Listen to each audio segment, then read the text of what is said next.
देवांनी केलेली एक चूक. आपण देवांना सर्वत्व शक्तिमान म्हणतो, पण पुराणात सांगतात देवही नियमाचे अधीन होते. आजची कथा अशी आहे जिथे श्रीकृष्ण देव असे करत होते की ज्यावेळेस कथेमुळे घेतलेला एक निर्णय संपूर्ण इतिहास बदलतो. ज्या वेळेला देव, नियम, संतुलन, असुर शक्ती, महाकांक्षा. सुरुवातीला दोघंही प्रजापतीचे पुत्र होते. कोण वाईट वाईट कोण चांगला ते कर्मावर ठरलं.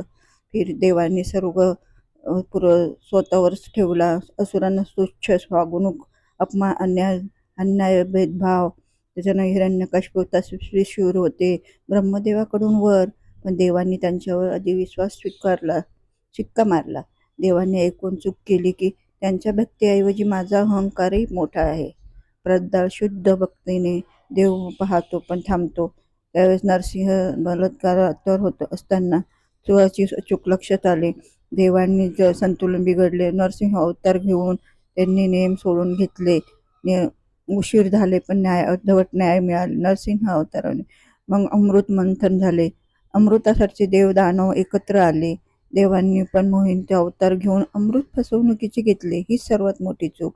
राहूने अमृताचा शब्द घेतला.